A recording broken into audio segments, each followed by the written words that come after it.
Super. Bah, je vous emmène maintenant dans un tout autre domaine. Je vous emmène très exactement à Thiers, dans Puy-le-Dôme, pour découvrir un monsieur qui s'appelle Yves Guyot. Vous allez voir que Yves Guyot a décidé de faire taire l'adage fataliste qui consiste à dire qu'un cadran solaire, ça ne marche jamais. Il a donc décidé d'en réaliser lui-même. Des cadrans solaires capables de donner l'heure à la minute, voire à la seconde près. Basé sur une méthode simple et grâce à des logiciels qu'il a lui-même conçus, il ne réinvente pas le temps. Il en redessine un nouveau à chaque fois. Son record, c'est un cadran solaire de 200 mètres carrés où l'heure est donnée grâce à votre propre ombre. À partir de maintenant, cessez vos activités, arrêtez vos montres. Vous allez voir qu'avec Yves Guyot, on découvre un temps différent, plus simple, plus vrai.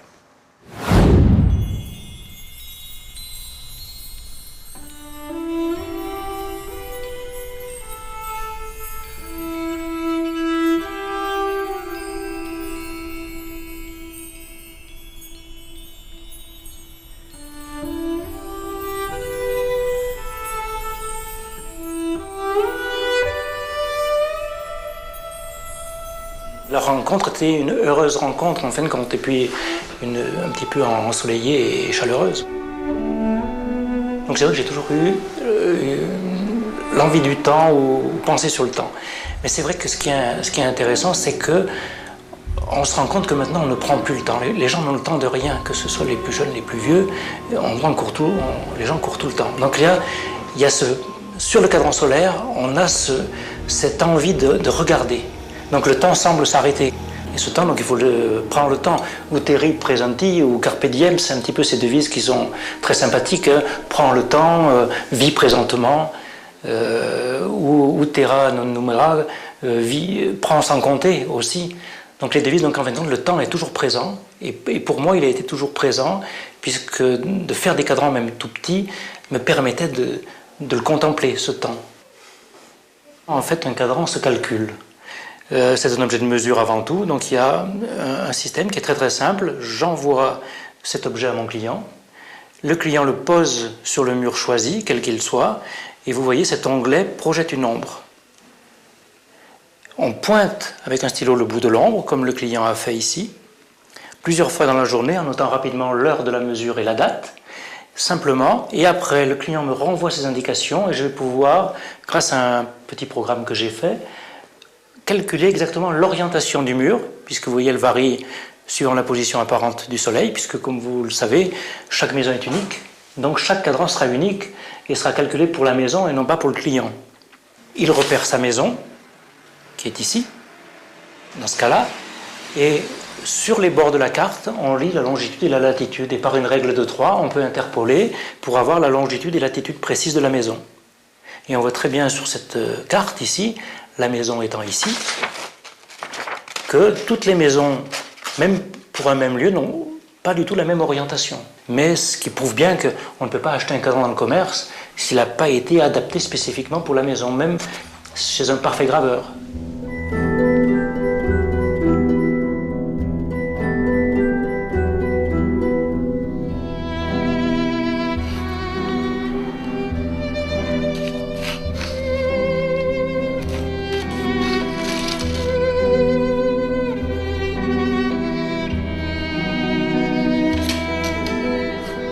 J'ai toujours été passionné par les mathématiques et je cherche en permanence des nouveaux programmes, je modifie des formules, c'est ce qui m'intéresse.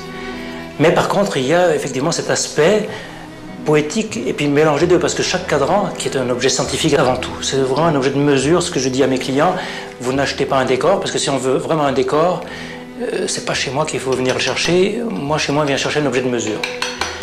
Après, je peux l'agrémenter comme le client le souhaite, je le personnalise, j'en refais un décor, mais un décor scientifique. Donc c'est une association de science, de décor, mais aussi de poétique, puisque je vous dis, ça s'accompagne chaque fois d'une devise.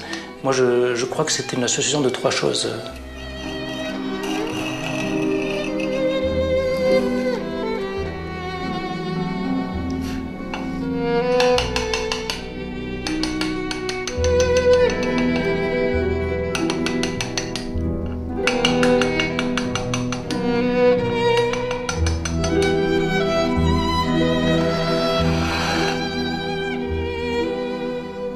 Il y a le côté magique aussi qui plaît beaucoup, puisque pour certaines personnes, le cadran est magique. Ils ne peuvent pas s'imaginer avoir une telle précision avec simplement un bout de ferraille dans le mur et une ombre qui tourne et qui est vieux de 6000 ans. Donc, à notre époque, justement, c'est ce paradoxe avec cet envoi de satellites ou de nouvelles technologies. Il y a un paradoxe qui fait que c'est magique et que c'est surnaturel, en fin de compte.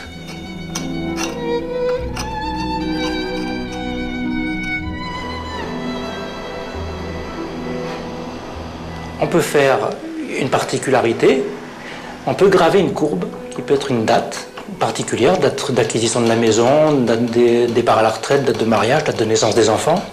Et chaque année, le bout de l'ombre parcourt la courbe choisie chaque année à ce moment-là, et on le voit sur ce cadran.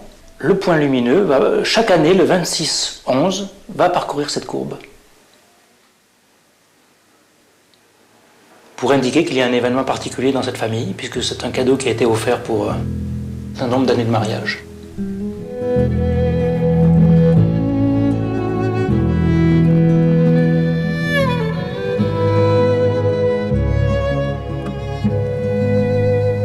Ma journée, je ne scinde pas les heures régulièrement comme on le voit sur un cadran solaire. Je prends la vie comme elle vient, donc carpe diem me convient assez. Je finis quand je veux. Donc à la limite, je règle mes journées un peu à l'instinct et comme je le sens. Je ne suis pas limité à des horloges mécaniques ou des pointeuses. Ça, c'est un petit peu une chance.